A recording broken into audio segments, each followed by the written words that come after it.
So, in the last few days, I have got a lot of requests from you all, and most common question उन सारे messages में था कि आप लोग NCERTs की preparation कर रहे हैं, NCERT से preparation कर रहे हैं, but when the time comes to solve the question answers, आप जैसे ही NCERT का chapter ख़त्म करके questions की preparation start करते हैं, you are not finding very good marks और mostly questions गलत हो रहे हैं. Then what is the thing that you all are missing, and then what is the thing that you are and that you are doing wrong. So in this video we will be knowing 5 different things that you should consider while preparing for your examination. So hello everyone, this is Sakshi. I am a first year BSc nursing student. Welcome and welcome back to the channel. Or if you don't know me, for getting the selection here, I have cleared the exam, that is pre-nursing selection test examination with the rank of 142 all over the state. So in this video we will be discussing 5 different points that you should consider while preparing for your examination. So firstly I want to tell you that there are many things or many mistakes that we commonly or that we usually do but हमें पता नहीं होता, because starting से हम लोगों को यही बताया गया है कि चीज़ों को हमेशा या कोई भी इंफॉर्मेशन को याद रखने के लिए उसे रीड करना, मतलब कि वापस से 10 बार रीड करना is very necessary. But the things, और I have also understood it that it is not necessary. So in this video we will be discussing all these things, and I would suggest you to watch the video from the starting to the end. So I will be discussing 5 points from the number 5 to the number 1st. So now without any further ado, let's get started. So you know what, आप लोगों में से कुछ लोगों का selection होने वाला है, and there will be some people जो लोग अभी सिलेक्ट नहीं हो पाएंगे और वो वापस से अपनी प्रिपरेशन को कंटिन्यू रखेंगे. So the goal for all of you, the people who are going to get selected and the people who may miss that chance of getting selected will be the same. So now the question is that what is the thing that makes the difference between all these two categories? So that is that for preparing or for doing and for working hard for your preparation, you also need to channelize your preparation, and for that you need different kind of strategies and preparation. So सबसे पहले आप लोगों को एक time management skill चाहिए, in which you have to make a proper schedule or routine or timetable for you all, and that you can decide by yourself or you can take my suggestion too. Secondly, you need some different kind of things, that you need a NCERT reading plan कि NCERT को कैसे read किया जाए. On that topic I have made a video itself too, so if you are new here and did not watch that video earlier, you can click the I button here and that video will be available to you. And thirdly, you also need the revision techniques that you should use for your preparation. तभी आप लोगों को ये पता चलेगा that what is the mistake that you are doing, और जिसकी वजह से आप लोगों से क्वेश्चन सॉल्व करते नहीं बन रहा है. The next thing is that you need to know that how to make your notes, because बहुत सारी NCERT बहुत वास्ट है, सब्जेक्ट्स बहुत वास्ट है. Then how you can make notes, because आप लोगों में से कुछ के क्वेश्चंस थे कि NCERT के हम साइड मार्जिन पे ही नोट्स बनाएं या अलग से बनाएं. So you need a proper strategy of making notes too, as well as the lastly you need to know that how you can practise the questions regularly, because there are things, आपने एक question को पढ़ा भी है, आपने उस question का answer जब गलत गया तो सॉल्व भी किया है, but still after some time जब आप वो क्वेश्चन देखते हैं आपसे फिर से आंसर गलत होता है, and this is how the cycle begins. So the point number 5 is you have to make the difference between understanding portion and learning and memorizing portion, which means कि आप लोगों को अपनी NCERT बुक या जो भी चैप्टर आप read कर रहे हैं उसको समझने का टाइम अलग रखना है, या एक समझने का टाइम या पार्ट अलग से डिवाइड करना है, और उन चीज़ों को याद करने का टाइम अलग से डिवाइड करना है. What including me, what we use to do is that हम लोग जब भी कोई चीज़ समझते जाते हैं, अगर वो आ रही होती है, हमें समझ में आ रही होती है, so what we try to do is we use to highlight it, और हम कुछ ना कुछ नोट्स या फिर कुछ ना कुछ इसके साथ में करने की कोशिश करते हैं ताकि हमें ये फिर से रीड ना करना पड़े, और हम जब भी नेक्स्ट टाइम यू रीड करें तो हमारे पास शॉर्ट नोट्स या फिर कुछ भी हो जिससे हम लोग वो चीज़ को रिवाइज कर सकें. But that is very wrong, and I have also doing the same mistake from a long time. Then I realized it, and then I made it right. So the thing is that आप लोगों को समझने का, चीज़ों को समझने का time अलग रखना है, प्लस उनको याद करने का या उनकी कोई भी ट्रिक्स या मेमोराइज या हाईलाइट करने के टाइम को या फिर पार्ट को डिवाइड करना है. So what you can do is कि पहले आप एनसीईआरटी के चैप्टर्स को खोलें, उनको समझें, जो भी चीज़ आप याद कर रहे हैं उन्हें समझें विदाउट हाईलाइटिंग देम और विदाउट डूइंग एनीथिंग. आपको सारी लाइंस को इक्वल इम्पोर्टेंस के साथ याद करना है, आपको सारी लाइंस को इक्वल इम्पोर्टेंस के साथ समझना है, और in the first go you just have to read the complete chapter and understanding it. उसके बाद the thing is that for reading NCERT the strategy is कि आपको पहले सारी चीज़ों के सिर्फ जो मेन हेडलाइंस हैं उनको देखिए और ट्राई कीजिए कि इन चीज़ों से रिलेटेड आपको क्या क्या इन्फॉर्मेशन ऑलरेडी पता है.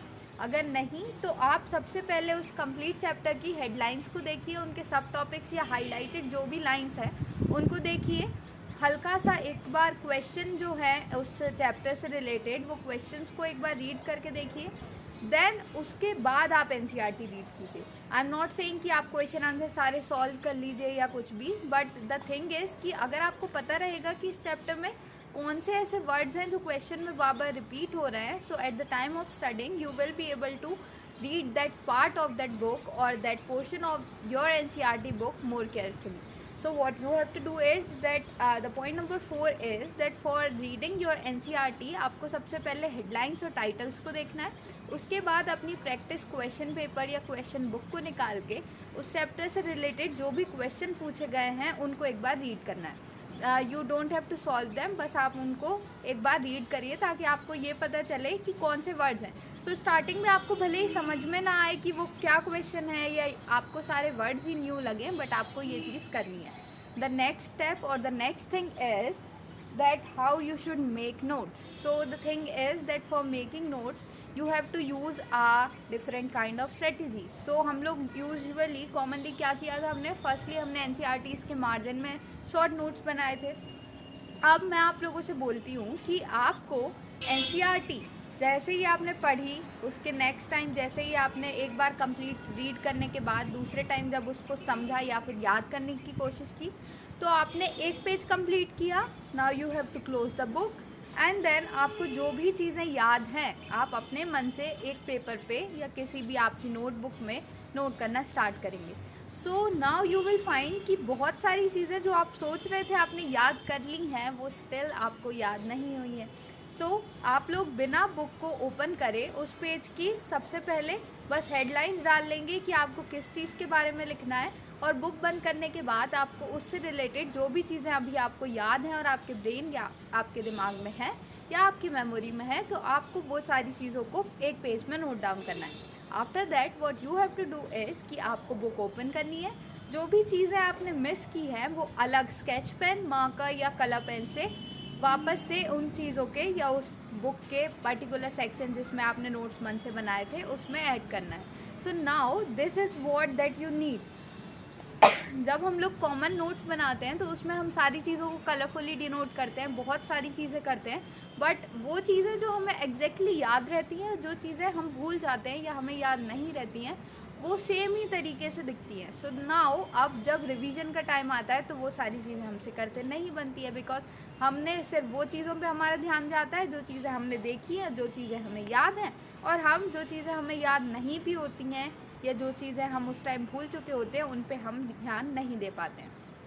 So the making notes or for making notes the proper strategy is that you have to give your active recall method for the note making process. So आप लोग एक पेज या एक complete पेज को जब याद करने या अंडरस्टैंडिंग के बाद second page, so what we have discussed is that firstly आपको मेमोराइजेशन और अंडरस्टैंडिंग पार्ट को डिवाइड करना है. सो आपने एक बार एक पेज को पूरी तरीके से समझ लिया है.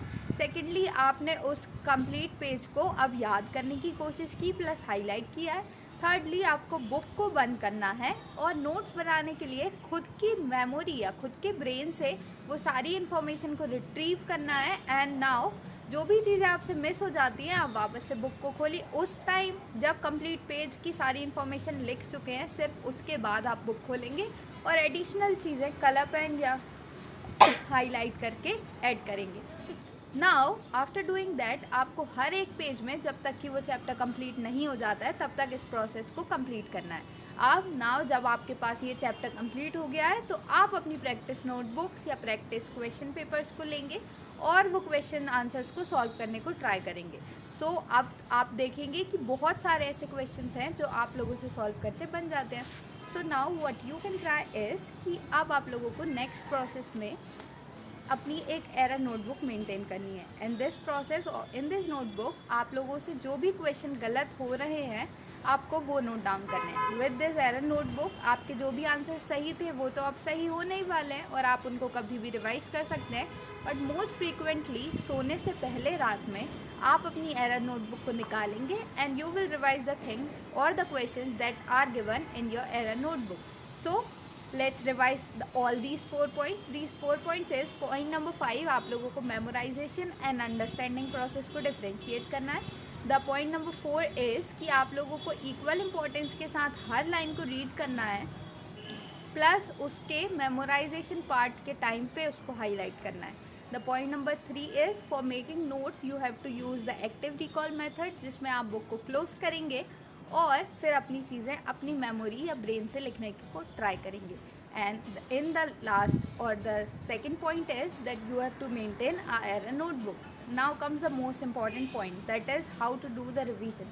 सो ये तो हम सभी लोग जानते हैं कि रिवीजन हमारे लिए बहुत ज़्यादा इम्पॉर्टेंट है because of this only we tend to memorize all these things for a long term. So did you know or do you know about the forgetting curve or the forgetting chart?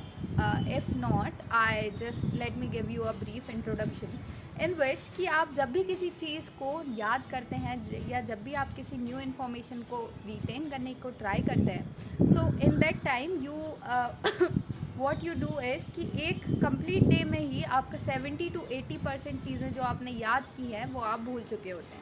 सो अगर आपने जैसे कि सुबह कुछ चीज़ याद की है और रात को उसे रिवाइज़ कर ली है, सो आप जो फॉरगेटिंग कर्व था उसको बीच में डिस्टर्ब करते हैं और वो चीज़ को वापस से याद कर लेते हैं। आप याद करने के बाद अगर सेकेंड डे भी आपने उस चीज़ को रिवाइज़ की है तो आप उसके डिके को फिर से स्टॉप करते हैं और फिर से उस चीज़ को एक न्यू मेमोरी के साथ रिवाइज़ कर लेते हैं। So what it means is कि हर चीज़ को अगर आप रिपीटेड रिवीजन के टाइम पे रिवाइज़ कर लेंगे so you will be able to retain all these information into your long term memory. So now what I want to tell you is that for making these things or for retaining your every information that you have studied in your long term memory, you have to give and you have to make that active revision or the space repetition timetable. And for that you can use different kind of apps. You can also use the flashcard method, you can also use the note making method and anything that suits to you. So what you have to do is कि जो भी चीज़ आप बार बार भूल रहे हैं उनको आपको actively revise करना है और जो चीज़ें आपको बहुत अच्छे से याद हैं उनको आपको थोड़े लॉन्ग डिस्टेंस या लॉन्ग गैप में रिवाइज करना है। As well as according to your brain और योर मेमोरी आपको सारी चीज़ों को रिवाइज करते हुए चलना है। For that what you can do is आपको 3 या 4 बॉक्स फॉर्म करने हैं या पेपर के एनवलप आप फॉर्म कर सकते हैं इन विच आपको जो भी इन्फॉर्मेशन याद करनी है आप फर्स्टली उस फर्स्ट एनवेलप में रखेंगे। आफ्टर दैट अगर आपको रिवाइज करते टाइम वो जो क्वेश्चन आपने लिखा है इन द फ्लैश कार्ड्स अगर वो क्वेश्चन आपको याद है तो आप उसको नेक्स्ट एनवेलप में पास करेंगे। So the first envelope is कि ये चीज़ें आपको डेली रिवाइज करनी है। The next envelope is that you have to revise these things in two 3 days or in a gap of 3 days. The next is in the gap of 1 week and the next is in the gap of 2 week or 1 month. So what you can do is कि every time you give the right answer for a question आप उसको next envelope में pass on कर सकते हैं और every time you give the wrong answer of that question आप उसको वापस से एक बॉक्स पीछे ट्रांसफ़र कर सकते हैं या फिर वापस से उसको फर्स्ट ब्लॉक में पास ऑन कर सकते हैं। So with this you will be able to get the information retained in your brain and you can pass that information into your long term memory. This is the most important step of your preparation और अगर आपने space repetition की techniques को use किया then there will be no chance कि आपकी information या आपसे चीज़ें नहीं बनेंगी और आपके एग्ज़ाम में मार्क्स नहीं आएंगे। So these are the things that I want to tell you. अगर इनमें से कोई भी स्टेप आपको अच्छे से क्लियर नहीं है, so let me know in the comment section below. I will make a separate video for that too. This is Sakshi. That's all for today, and I will catch you in the next video.